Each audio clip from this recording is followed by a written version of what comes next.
Apa jawaban Allah saat malaikat Jibril mengatakan, ya Rabb, kekasihmu Muhammad meminta jaminan untuk umatnya. Sampaikan kepada Muhammad, akan aku jamin umatnya dan tidak akan aku hinakan di yaumil qiyamah. Kita nih yang lagi difikirin kita sama Nabi. Nabi nggak pernah yang namanya istirahat untuk mikirin umat, nggak pernah.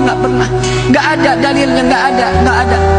Saat dimana Nabi satu malam, saat dimana di rumah Siti Aisyah, satu malam Nabi terbangun dari tempat tidur, dicari oleh Siti Aisyah. Siti Aisyah terlelap dalam tidur. Begitu saat dibangun, dilihat Rasulullah nggak ada. Dicari di dalam masjid, ternyata Nabi sedang salat, ditungguin sama Siti Aisyah. Setelah selesai salat, ya Rasulullah, kapan waktumu istirahat?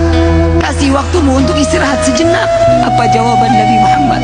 Jika aku istirahat, bagaimana nasib umatku di yaumil qiyamah? Jika aku terlelap tidur, bagaimana nasib umatku di yaumil qiyamah? Apa yang kau lakukan ya Rasulullah sehingga aku melihat engkau banyak di dalam gerakan salatmu? Apa jawaban Rasulullah? Ya Aisyah, setiap malam aku harus menggelar daripada sorbanku. Untuk apa ya Rasulullah? Tidak kurang setiap hari, setiap malam aku salat taubat di hadapan Allah 1000 rakaat. Nabi memegang kunci syurga. Nabi yang namanya berdampingan dengan nama Allah, masih salat taubat 1000 rakaat. Siti Aisyah mengatakan, ya Rasulullah, engkau manusia yang maksum, engkau tidak ditempel dosa, engkau tidak akan diberikan suatu siksaan apapun. Kenapa engkau salat taubat begitu banyak ya Rasulullah? Apa jawaban Sayyidina Muhammad keluar dari lisan manusia yang dimuliakan oleh Zat yang Maha Mulia? Jawabannya Nabi, ya Aisyah, aku khawatir tatkala umatku saat diambil rohnya oleh Allah kembali ke hadapan Allah, dia belum sempat bertaubat kepada Allah. Sedangkan aku mengharap solat taubatku ini dapat menambal taubat umatku.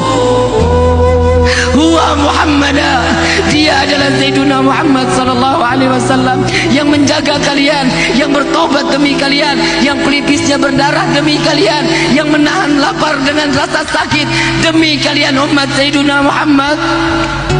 Mau sampai kapan kita terlelap tidur sedangkan Nabi terbangun menangis untuk umat Sayyiduna Muhammad sallallahu alaihi wasallam? Jangan terlalu sinis dengan Sayyiduna Muhammad sallallahu alaihi wasallam. Jangan pernah membenci Sayyiduna Muhammad.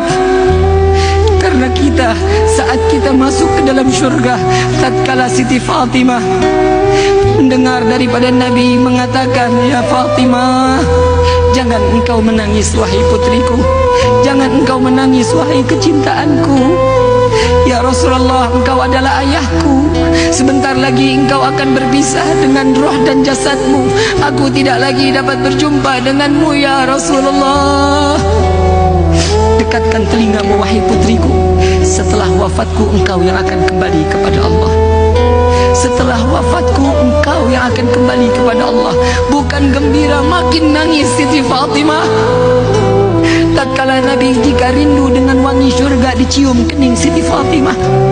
Jika Nabi ingin dengar lantunan daripada telaga yang berada di dalam syurga, mendengar suara lantunan ayat suci yang dikeluarkan oleh Siti Fatimah binti Muhammad Rasulullah sallallahu alaihi wasallam. Ya Fatimah, bukankah ini kabar gembira wahai putriku? Bukankah ini kabar gembira wahai anakku? Apa jawaban? Ya Rasulullah, ini adalah kabar gembira, tapi engkau adalah kekasihnya Allah. Engkau memiliki kedudukan pastinya di dekat Allah. Sedangkan aku tidak akan bersama denganmu ya Rasulullah. Di mana jika aku ingin berjumpa denganmu? Jumpai aku di penimbangan amal baik amal buruk umatku ya Fatimah. Sedang apa dirimu ya Rasulullah?